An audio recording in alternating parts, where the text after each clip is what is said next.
واذكروا الله كثيرا لعلكم تفلحون وإذا رأوا تجارة أو لهوا انفضوا إليها وتركوك قائما قل ما عند الله خير من اللهو ومن التجارة والله خير الرازقين. Islam, today is the best day of us to welcome to Ramadan. Inshallah subhanahu wa ta'ala, we will going to get all the ilm, all the knowledge that our ustads, our sheikh, mashaykh, our energetic ustads, asatids here in PME UK, we're going to discuss all the details that we can learn today, inshallah, that we can bring into Ramadan. Mga kapatid sa agama ng Allah subhanahu wa ta'ala, ito ang pinakakaantay natin. I felt na parang yung Ramadan kahapon lamang. Napakabilis ho ng panahon. Kung titingin niyo ho yung nasa likod na banner natin, that was 2024. Pero nang dahil sa pagkakaisa natin, talagang nag-improve itong jamaah ito, of which nang dahil sa lahat, hindi lang nang dahil sa isang tao. Ang PME UK ho ay tulong-tulong na ginagawa natin ang pagsakripisyo. Ito ay para sa ating sarili, ito ay para sa ating mga next generation, insyaAllah subhanahu wa ta'ala. And we pray to Allah subhanahu wa ta'ala na itong next generation ay magpapakapon itong organisasyon at mas lalo pa silang pinapaigting, mas lalo pang lumalakas ang agama ng Allah subhanahu wa ta'ala dito sa United Kingdom, insyaAllah. Mga kapatid, nais mo namin i-welcome kayong lahat, pati sa mga nakikinig dyan sa kanilang mga bahay-bahay, dahil we are live. And ito ay da'wah, hindi lang da'wah para sa ating mga jamaah dito, bagkus umaabot ito kahit saan, insyaAllah. This is worldly da'wah, insyaAllah.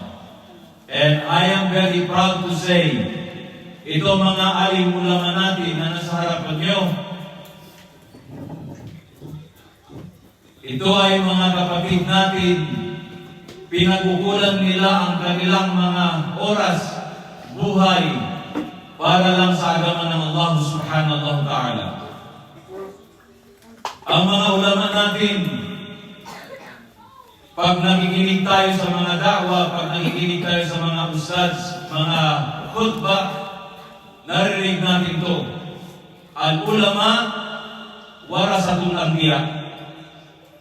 Ibig sabihin mo nun, ang mga ulama, sila ho ay mga nagko-continuous at sila ay waris ng mga anbiya. So dapat ilagay natin ang mga ulama natin sa taas, hindi sila sa ibaba. Dapat special sila dahil ang darajat ng mga ulama ay nasa taas. Mismo ang Allah subhanahu wa ta'ala nagsasabi ang mga ulama dapat nasa taas. Kasi ang darajat ng mga ulama nakalagay doon warasatul anbiya.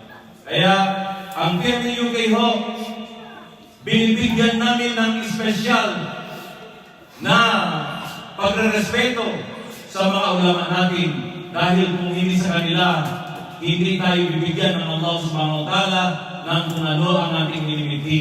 Inshallah subhanahu wa ta'ala, yun lang sa akin mga kapatiran sa agama ng Allah. We would like to welcome you all. Inshallah ta'ala, marami tayo na pag-usapan ngayong araw. May mga iba't ibang subject matter or mawdu' ang mga ating mga alim, ang mga masyayikh at mga ustads insyaAllah ta'ala. Yun lang. Wassalamualaikum warahmatullahi ta'ala wabarakatuh. Okay, jazakumullah khair. Marami daw. Wala na, baliktad na ang mundo ngayon. Wala na, gender first, wala na lady. Dati ladies first, no? Wala na ngayon. Makita-kita kayo mo yan sa German.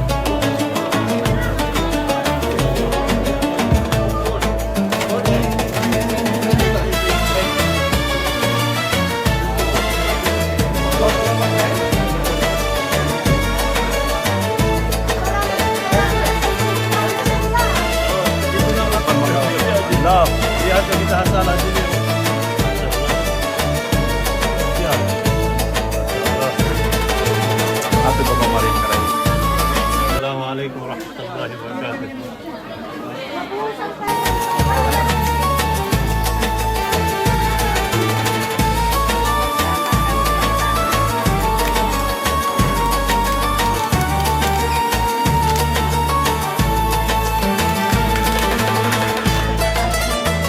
Kuha kahit sa pagkuha.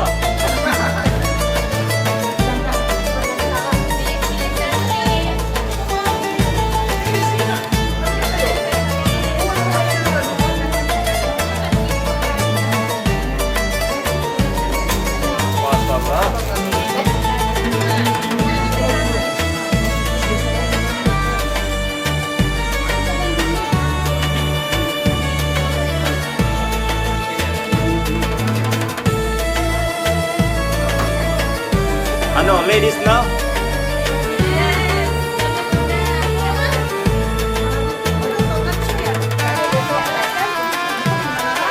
O mga ladies, kunti lang ang kukunin.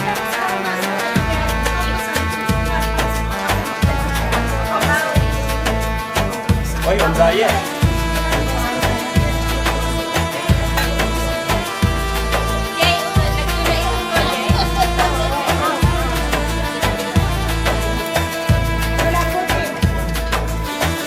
Sa Allah Subhanahu wa Ta'ala, sana po na maaabutan natin pa ang kaming Ramadan, insyaAllah.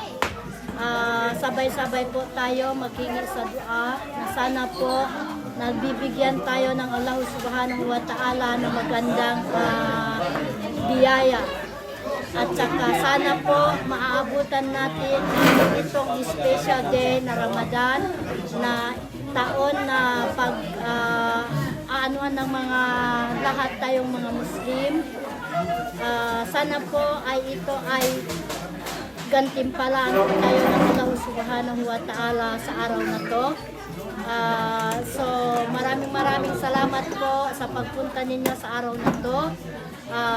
At saka sana po na magkikita-kita tayo ulit sa inshallah sa this coming iftar, sa first iftar ng Ramadan natin sa Chartery Community Center.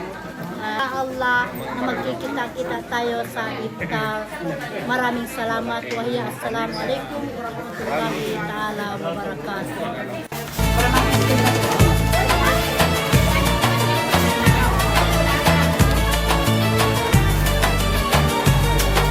Kitang-kita talaga.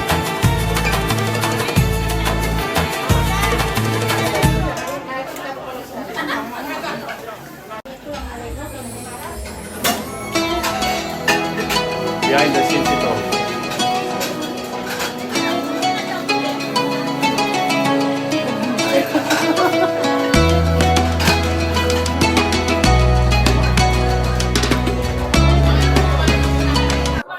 Okay.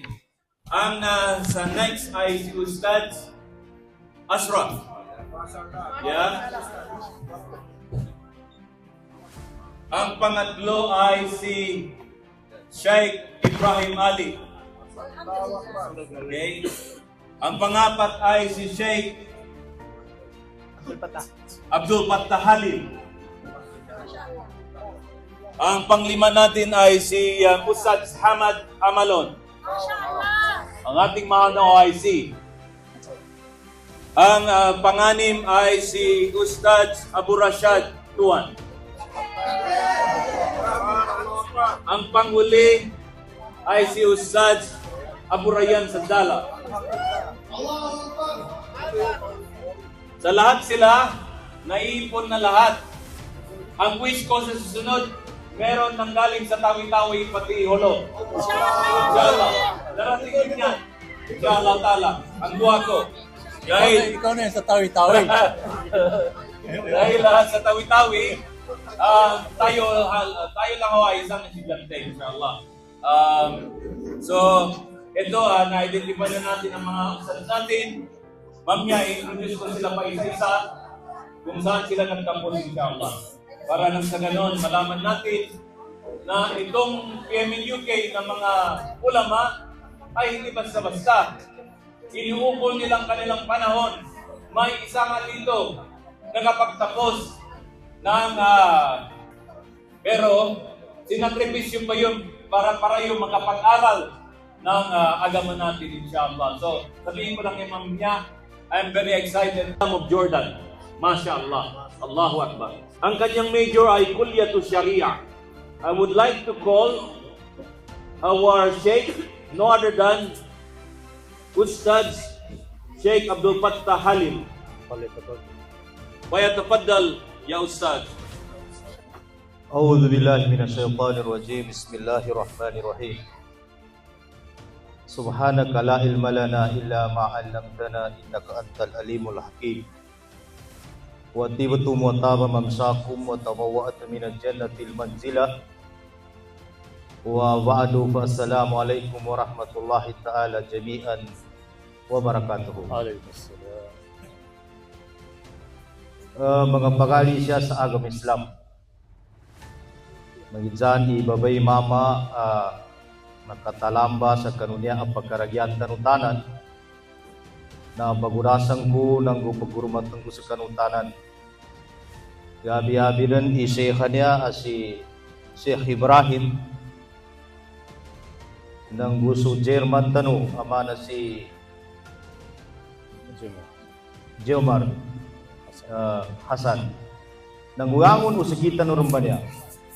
Kagina kami ito mga pagali siya sa agam Islam. Masaya akan syukur sa kanina Allah subhanahu wa ta'ala kana ato pamun i mamaka pamagilayatan no sa maya ba ibon talin. Panginintano kan Allah ta'ala isunya agawag tanu na maya bumba ikalimut tanu sa karusugan ni Allah subhanahu wa ta'ala. Amin. Niya ko topic ataw kamaudo sa kitanutanan na so gawakanan to ang makabinasa ataw ka makabataw sa kanupuasa no uman isa sa kitano.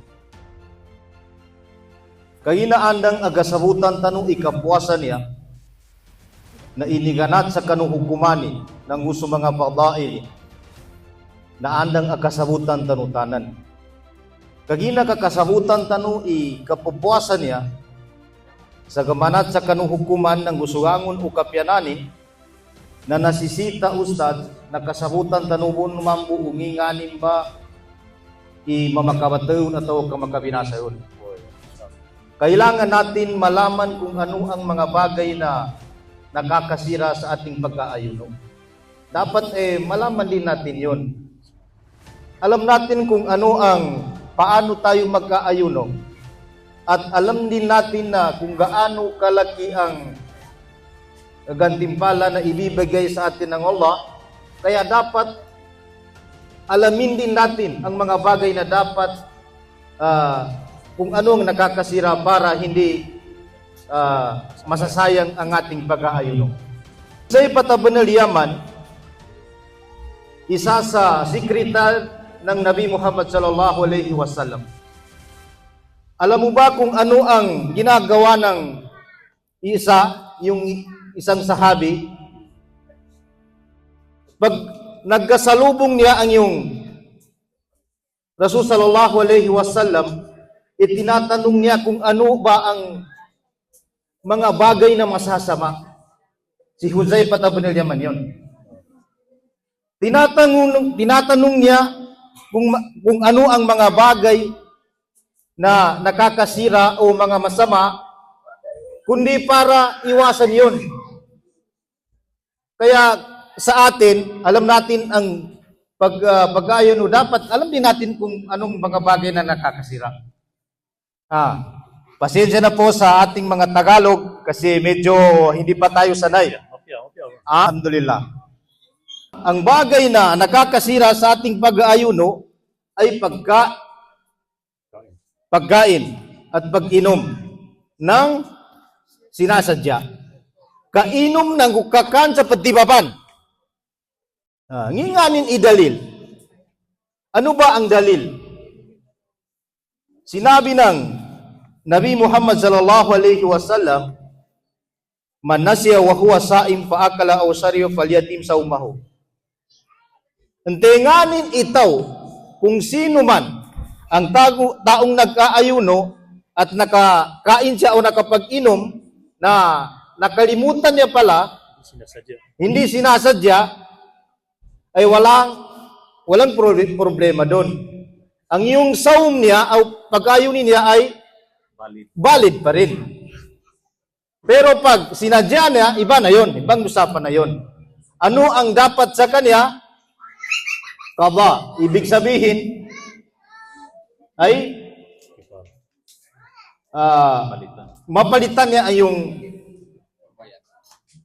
pag-aayunin niya.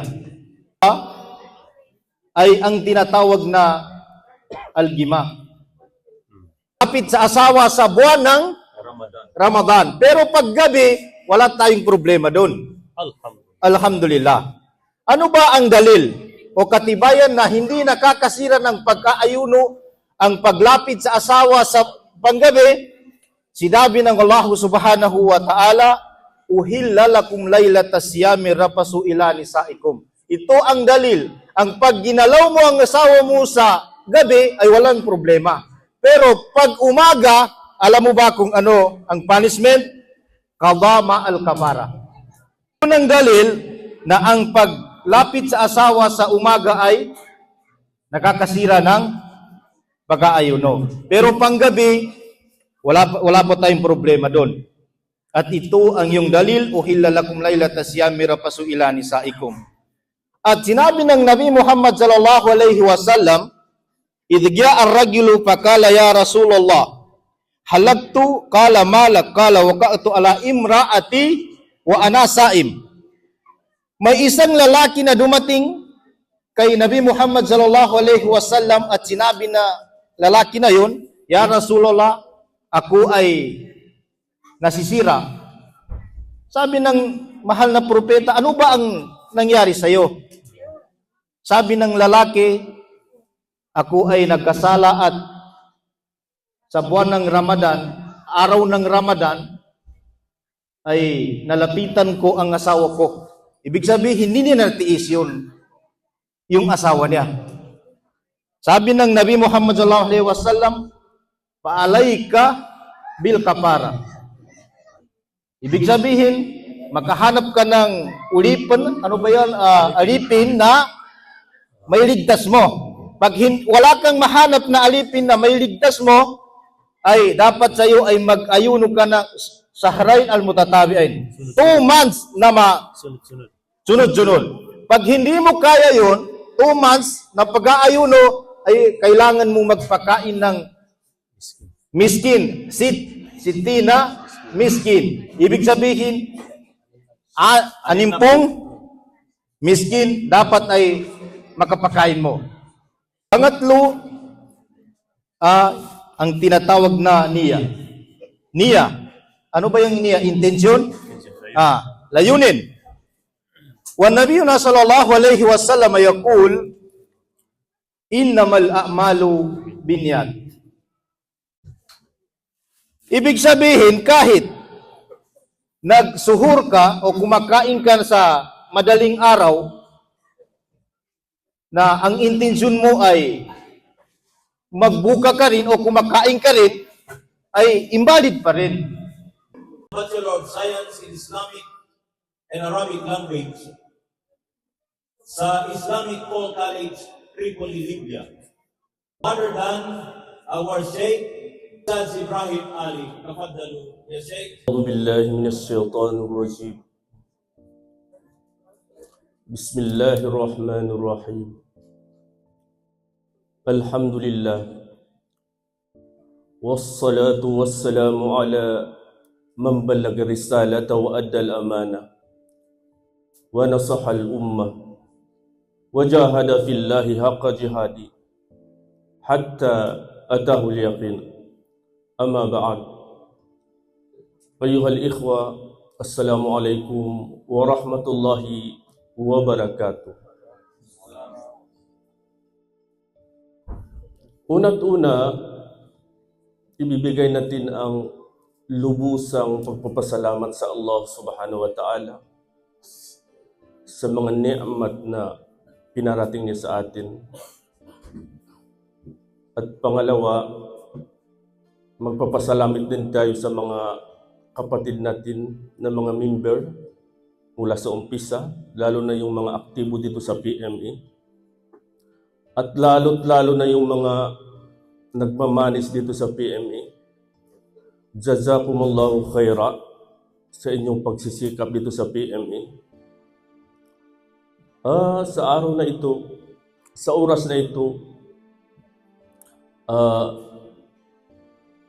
ang title na yun ay hindi ko binigay, subalit alhamdulillah sa magandang intensyon ninyo. Ang totoo, ang naisipan kong pag-usapan ngayon ang patungkol sa mga taong successful, kung ano ang kanilang mga katangian.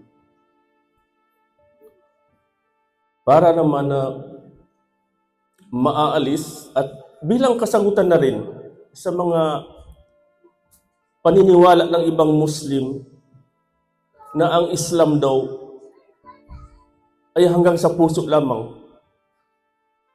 Pag maganda ang puso mo, maganda ang ugali mo, kahit hindi ka na gumagawa ng mga pinag-utos ng Allah subhanahu wa ta'ala, lalo't na ang pagsasala. May mga sa ibang Muslim, ang kanilang paniniwala, kung ano sabi niya ang naaabutan natin, kung ano ang nasasanayan natin sa mga magulang natin, yun ang susundin natin. Sa katotohanan mga kapatid, ito ay hindi karapat-dapat sa mga Muslim na ganito ang kanyang panindigan sa kanyang paniniwala. Dahil ito ay salita ng mga musyrikin, yung mga Arabo noon na hindi pa sila Muslim doon sa Makkah. Noong nagdakwa sa kanila ang propeta Muhammad sallallahu alaihi wasallam upang sila ay mag-ibada sa Allah subhanahu wa ta'ala, upang magtauhid sa Allah subhanahu wa ta'ala. Yun ang sinagot nila sa propeta Muhammad sallallahu alaihi wasallam. Bal nattabi ma wajadna alay abaana. Sa ibang aya, bal nattabi ma alfayna alay abaana. Kung ano ang nasanayan namin sa mga magulang namin, ay yun ang susundin namin. Yun ang sinagot nila sa propeta Muhammad sallallahu alaihi wasallam. Kaya, hindi bagay sa isang Muslim na ganun ang kanyang panindigan.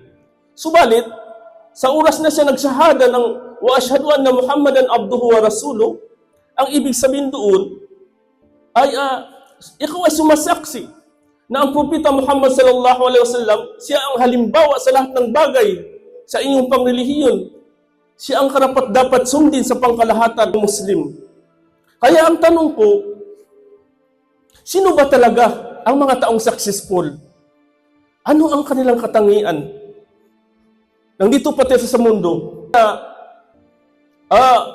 makakuha tayo ng pangaral mula sa kanilang mga katangian. Nabanggit doon sa kitab ng Allah subhanahu wa ta'ala. Dahil kung gusto mo talaga makumpirmado na ikaw ay successful dito sa mundo at lalo-lalo sa huling araw, dapat na sigurado ka sa iyong panindigan.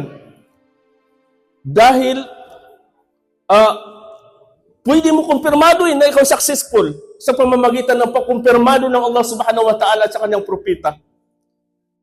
Khairul kalami kalam Allah wa khairul hadyi hadyu Muhammadin sallallahu alaihi wasallam. Dahil wala nang mainam, wala nang gaganda pa sa salita ng Allah subhanahu wa ta'ala at saka sa katuruan ng Propeta Muhammad sallallahu alaihi wasallam. Una't una, babanggitin ko sa inyo ang tungkol sa mga taong successful. Sa umpisa, sa Suratul Baqarah, sa umpisa mismo ng Quran, binanggit doon ang mga taong successful. Anong sinabi ng Allah subhanahu wa ta'ala? Dhalikal kitab. Ang aklat na iyon, ang dakilang aklat na iyon ay ang Quran. La rayba fi, walang alinlangan. Walang alinlangan sa loob nito. Mula sa Allah subhanahu wa ta'ala. Hudan lil muttaqin. Patnubay, hidayat sa mga taong matakutin sa Allah subhanahu wa ta'ala. Ibig sabihin, wala silang alinlangan sa kanilang paniniwala. Binanggit sa ibang ayat na sinabi ng Allah subhanahu wa ta'ala, innamal mu'minun, ang tunay na mga taong sumasampalataya, alladhina amanu billahi wa rasuli. Yung mga taong nag-iman sila, nananampalataya sila sa Allah at sa kanyang propeta, thumma lam yartabu. Pagkatapos, hindi na sila nag-aalinlangan sa kanilang paniniwala. Wajahadu fi sabilillahi bi amwalihim. Wajahadu bi amwalihim wa anfusihim fi sabilillah. Sila ay nag-jihad sa pamamagitan ng kanilang mga kayamanan, mismo ang kanilang sarili. Saan? Sa fi sabilillah. Ulaika humus sadiqun. Sila yung mga taong prinob nila. Sa una sila nagsasabi na kami ay mga Muslim. Kami ay mga sumasampalataya. Talagang na-prove nila. Pinatutuhanan nila kung gaano sila katotoo. Hudan lil muttaqin. Ang Quran na yun ay hudan lil muttaqin. Walang alinlangan. Patnubay sa mga taong muttaqin. Ang patnubay, ang hidayah na makita ng mga ulama, may dalawang uri na patnubay ng hidayah. Una't una, yung sinasabi nilang hidayatul da'wa, hidayatul tabligh, hidayatul bayan, hidayatul irsad. Ito ay gawain ng mga propeta. Yung pagpapaabot sa mga tao, ang pagda'wa ng katuruan ng Allah subhanahu wa ta'ala, ito ay makakaya ng mga tao ang hidayat na yun. Ang patnubay na ito, makakaya ng mga propeta at sa mga sumusunod sa kanila katulad ng mga ulama, ng mga taong da'iya.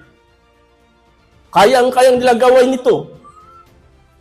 Ang patnubay na ito. Innaka latahdi ila siratin mustaqim.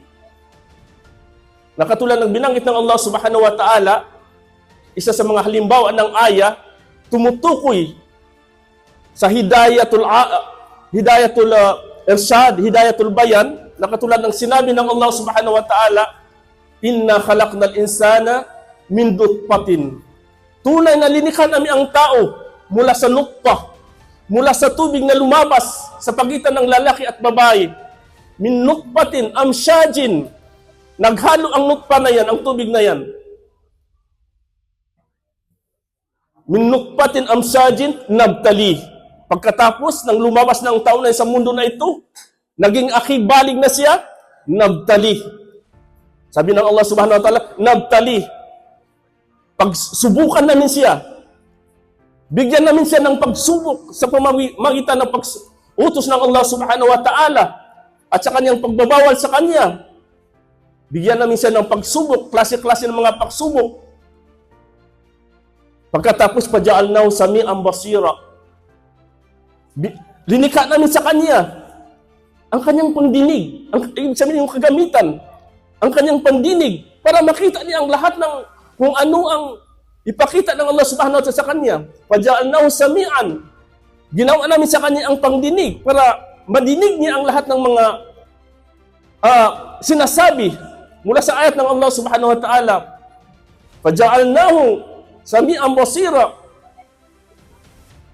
Ginawa namin sa kanya ang pangdinig at saka paningin para makita niya ang mga tanda ng Allah subhanahu wa ta'ala.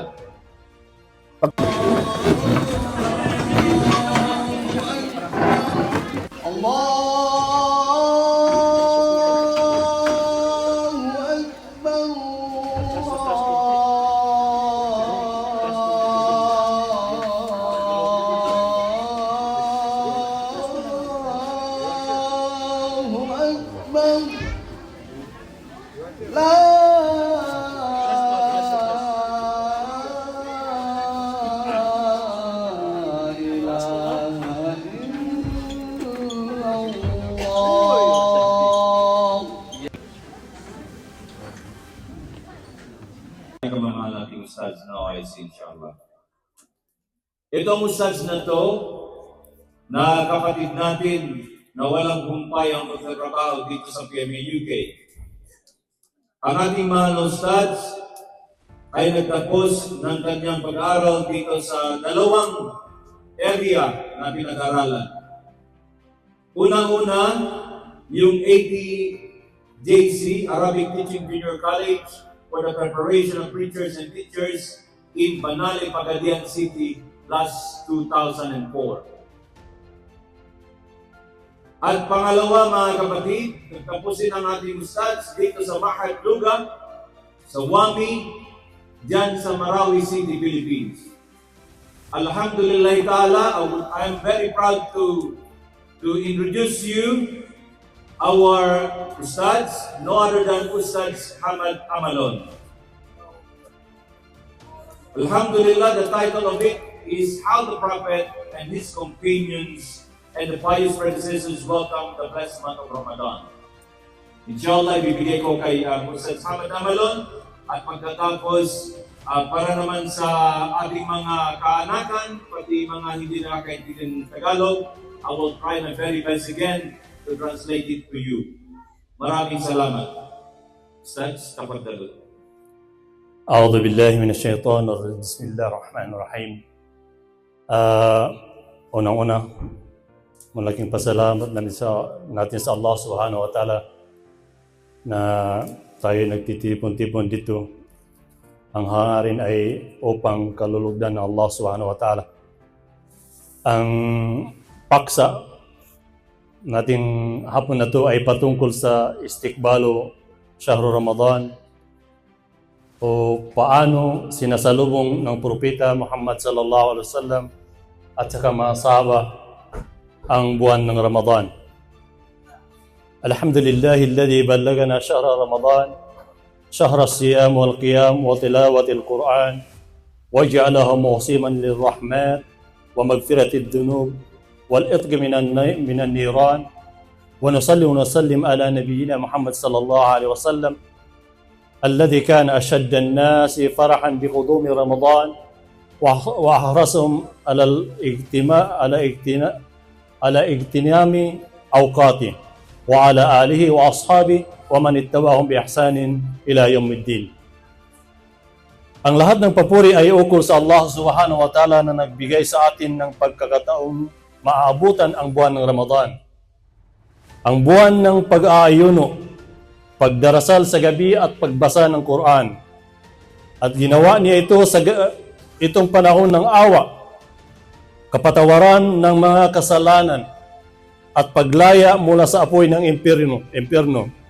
Naway ang pagpapala at kapayapaan mapasakan niya, nawa ang ating Propeta Muhammad sallallahu alaihi wasallam na siyang pinakamasaya sa pagdating ng Ramadan at pinakamaingat sa paggamit ng bawat sandali nito. Gayon din sa kanyang pamilya, sa kanyang mga kasamahan at sa kanyang at sa lahat ng mga sumusunod sa kanya. At sa lahat sumusunod sa kanila sa kabutihan hanggang sa araw ng paghuhukom. Thank you, Ustaz. The title of the topic that our Ustaz is going to discuss today is about how did the Messenger of Allah sallallahu alaihi wasallam and the companions and the Salat welcome Ramadan. All praise is due to Allah who allowed us to reach the month of Ramadan, the month of fasting, night prayer, and recitation of the Quran, and made it a season of mercy, forgiveness of sins, and freedom from the fire. May blessings and peace be upon our Prophet Muhammad sallallahu alaihi wasallam, who was the happiest at the arrival of Ramadan and the most eager to make use of it every moment, and upon his family, his companions, and those who follow them in righteousness until the day of judgment. The most important lessons we must learn in welcoming Ramadan is how the Messenger of Allah sallallahu alaihi wasallam, his companions, and the righteous predecessors welcome it through their hearts, actions, and character. Tunay na kabilang sa pinakamalagang dapat nating matutunan sa pagsalubong ng Ramadan ay kung paano ito sinasalubong ng sugo ng Allah subhanahu wa ta'ala at kanyang mga sahaba at mga salafus saleh sa pamamagitan ng kanilang puso, gawa at asal. Paano sinasalubong ng propeta Muhammad sallallahu alaihi wasallam ang Ramadan? Ipinaabot ng sugo na Allah subhanahu wa ta'ala ang magandang balita sa kanyang mga sahaba sa pagdating ng Ramadan. Pinaghahandaan niya ito sa pamamagitan ng mas maraming pag-ayon sa buwan ng Sha'ban at mas matinding pagsamba. Minamahal na mga kapatid sa Islam, tayo ngayon ay nasa mga araw ng paghihintay sa isang dakilang panauhin, bisita. Isang panauhing hindi dumarating sa lahat, hindi rin sigurado kung ating muling makikita o maaabutan. How did the Prophet Muhammad sallallahu alaihi wasallam welcome Ramadan? The Messenger of Allah subhanahu wa ta'ala would give glad tidings to his companions about the coming Ramadan. He prepared for it by increasing his fasting in the month of Sha'ban and intensifying his worship. My beloved brothers and sisters in Islam, we are now in the days of waiting for a great guest. A guest who does not come to everyone, and we are not certain if we will meet it again. Ramadan ay dakilang panauhin at dakilang pagkakataon. Ano ang Ramadan sa paningin ng Quran?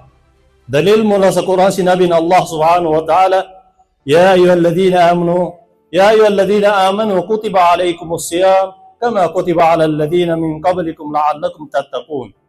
Sinabi ng Allah subhanahu wa ta'ala, o kayong mga sumasampalataya, itinakda sa inyo ang pag-aayuno gaya ng itinakda sa mga nauna sa inyo upang kayo ay magkaroon ng takot sa Allah subhanahu wa ta'ala. Layunin ng pag-aayuno na hubugin ang disiplina sa sarili, pagpipigil at higit sa lahat ang takot sa pagsunod sa Allah subhanahu wa ta'ala. Ibig sabihin, sa pamamagitan ng pag-aayuno, natututo tayong magpigil sa tukso, mas magiging maalalahanin sa kapwa, mas napapalapit ang puso sa Allah subhanahu wa ta'ala. Ramadan ay hindi lang gutom at uhaw. Hindi ito ito ay buwan ng takwa. Hindi sinabi ng Allah subhanahu wa ta'ala ng buwan ng gutom, kundi buwan ng Quran, buwan ng patnubay, buwan ng pagbabago, buwan ng pagbasa ng Quran. Ramadan is a great guest and great opportunity. Allah says in His noble Quran, O you who believe, fasting has been prescribed upon you as it was prescribed upon those before you, so that you may attain taqwa. My fellow brothers and sisters in Islam, the purpose of fasting is to build self-discipline, self-restraint, and above all, consciousness and obedience to Allah. Through fasting, we learn to control desires. We become more compassionate. Our hearts grow closer to Allah. Ramadan is not merely hunger and thirst. It is the month of taqwa, the month of Quran, the month of guidance, and the month of transformation. Paano ipinahayag, sinusundo ng propeta Muhammad sallallahu alaihi wasallam ang pagdating ng Ramadan?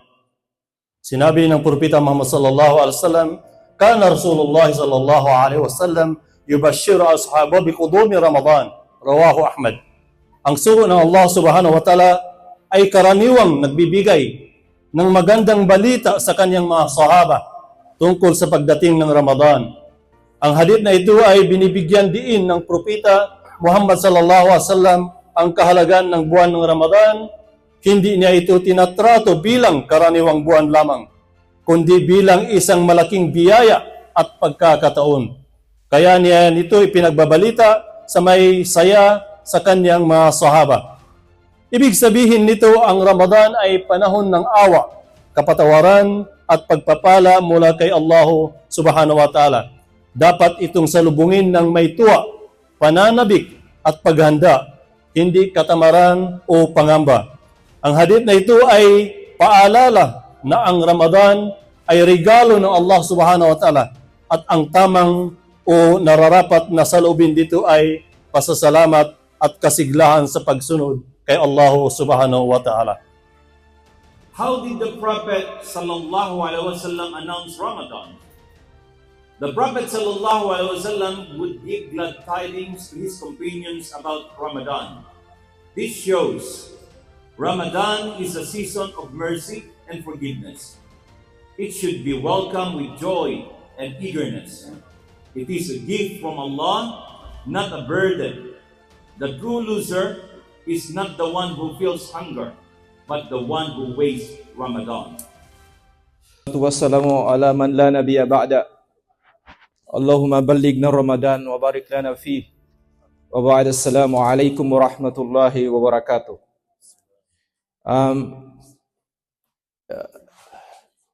Salamatan ko sa mga taong nakahadir ngayon. Unang-una, salamatan ko si Chairman. Kung wala sa kanya, hindi kami makapagbigay ng kunting muhadara dito. Alam mo mga kapatid ko, sa mga sisters and brothers, mahirap sana magbibigay ng muhadara sa galing ni Chairman liimtisalin li Amirina Al-Fadil Jumar Hassan, sa respeto natin sa kanya, kasi taatul Amir wajib. Ang hatol ng taat, ang pagsunod sa Amir wajib. Ang maana sa wajib, it must be done. Kailangan mo gagawin. Yan ang taat sa Amir. Kahit i-research, i-google nyo pa dyan, talagang wajib yan. Hindi yan magiging sunnah. Fi Shahri Ramadan. Ito ang binigay na sa akin ni Chairman, ang maudu. Ang babae sa Islam. Paano ba ang babae sa linisa'i dawrun adhimun wa muhimmun fi Shahri Ramadan. Fahunna syarikatun fil ibadah wa ta'ah wa bina'il usra wal mujtama'. Taqumul al-mar'atu fi Ramadan bis-siyam was-salah wal qira'atil Qur'an wa tahrisu ala tarbiyati auladiha ala qiyamil islamiha wa akhlaqil al-fadilah. Sa mga, hindi naman natin ito ma-translate sa Tagalog kasi mayroon din dito sa mga may English na nakahadir. Women have a great important role in the month of Ramadan. They are the partners in worship, obedience, and building the family and society. During Ramadan, women observe fasting, perform prayers, and read Quran. They are also keen raising their children with Islamic values and good morals. Women also play a major role in serving their families, helping those in need, and spreading mercy and cooperation in society. All of this is considered an act of worship for which they are rewarded. Ang mga kapatid ko sa agama Islam, may evidence from the Quran. Ano ang sabi ng Quran? Innal muslimina wal muslimat wal mu'minina wal mu'minat was sabirina was sabirat was saimina was saimat. Suratul Ahzab. Ang babae sa Islam, the Muslim men and Muslim women, the believing men and believing women, the patient men and the patient women, and the fasting men, they are fasting women. They are rewarded from Allah subhanahu wa ta'ala. May hadis naman, tulad, ito ang hadis. Makinig tayo. Idha sallatil mar'atu khamsaha wa samat syahraha wa hafidat farjaha wa ata'at jawzaha dakhalatil al-jannah. Kung ang babae, sabi ng hadis ng Rasulullah, hindi ako gumagawa hadis ito, authentic hadith. Ito ay Rawahul Ahmad, authentic, pure hadith. Hindi ito na naririnig ko lang. Oh, hindi ito fake hadith. Sabi ng hadith, kung ang babae salatil armar'a khamsa, kung nagsasala siya ng 5, wasamat syahraha, at saka nag-ayuno siya ng let's say Ramadan, wahapidat farjaha, pinoprotektahan niya yung katawan niya, protektahan niya ang katawan niya para sa asawa niya lang. Ito, wa ataat zawja, ito, at nag-o-obey siya sa asawa niya. Hindi ito sinasabi ng ang asawa niya nag-obey sa asawa niya, yung lalaki nag-obey sa asawa. Ang hadis sinasabi, ang babae nagtaat o ano yung ibig sabihin to? Sumunod sa asawa niya. Kasi sa atin, karamihan sa atin, ang asawa na lalaki ang sumusunod sa asawa. Sabat at dakhal jannah, makapasok siya sa surga. Kaya at mayroon pang hadis ng Rasul sallam, sabi niya sa asrul awakhir, ito ng Rasul sallam, idza dakhalatil ashrul awakhir min syahri Ramadan, ar-Rasul sallam ahya lailahu wa aiqada ahlahu wa shadda mizarahu. Kung darating na ng asrul awakir ang Rasul sallam, ginigising niya ang pamilya niya, pati anak niya, dahil sa important, kasi ang Ramadan mas importante sa kanya, kasi nag-itikap pa kung minsan sa masjid.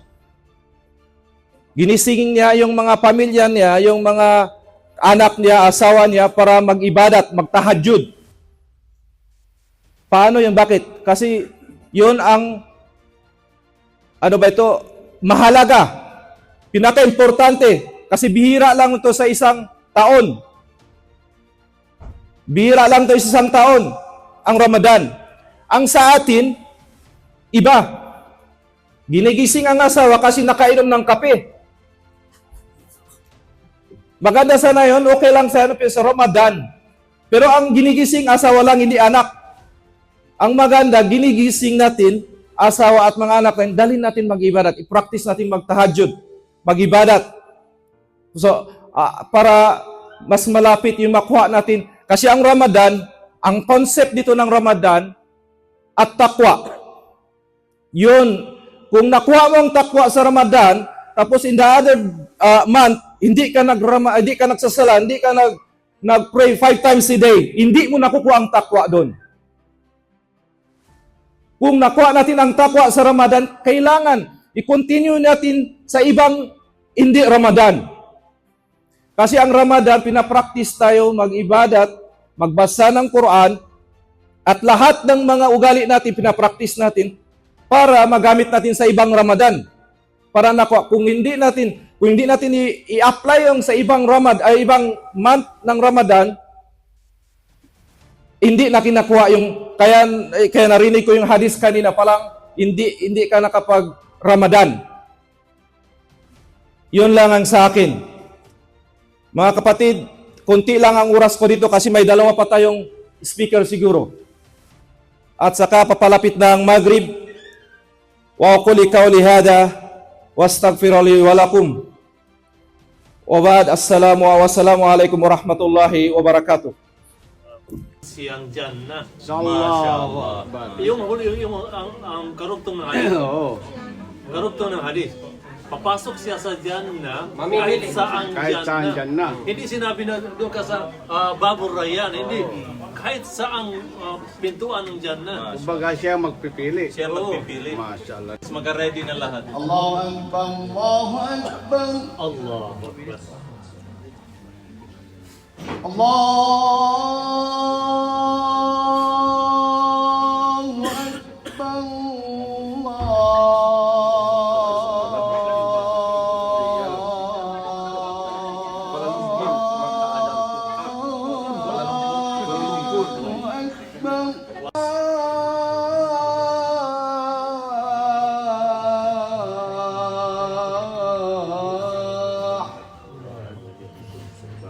Allahu Akbar, Allahu Akbar. La ilaha illallah.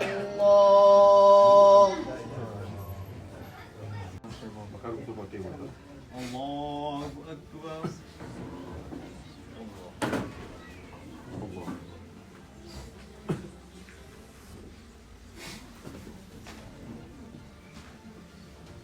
Alhamdulillahi Rabbil Alamin. City.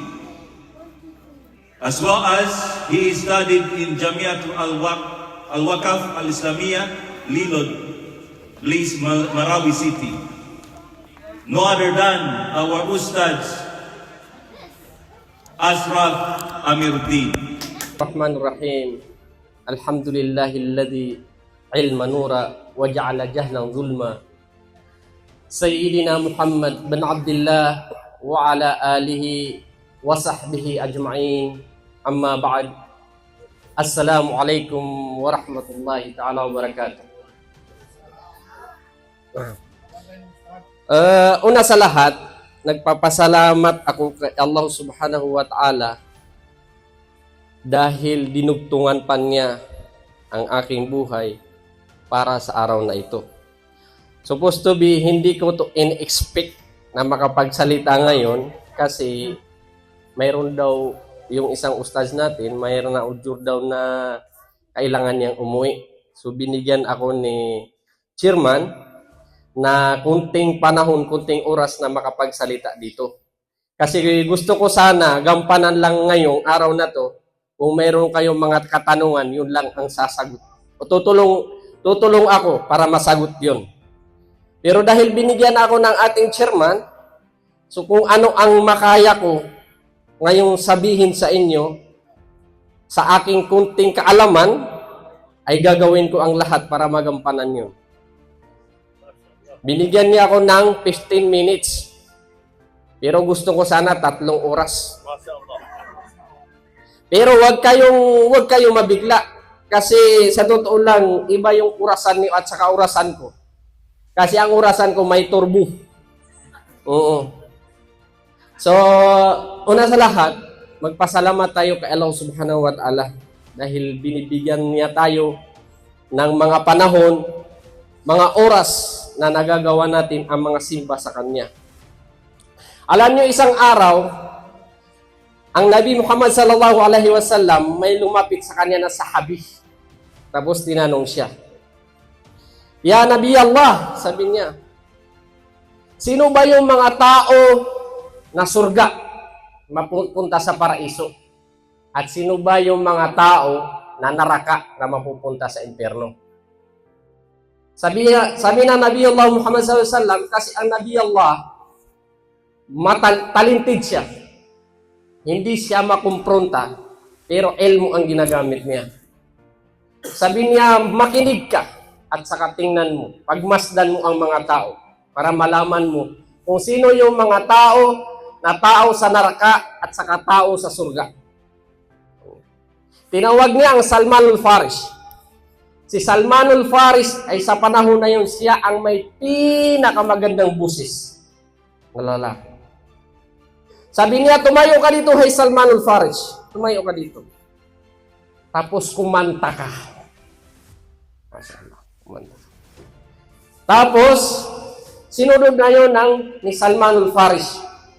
Napakaganda ng busis niya, kumanta siya. Ano ang nangyari? Nung marinig ng mga tao, halos magsiksikan sila. Halos gapangin nila yung pinakamalapit sa kanya para mapakinggan siya.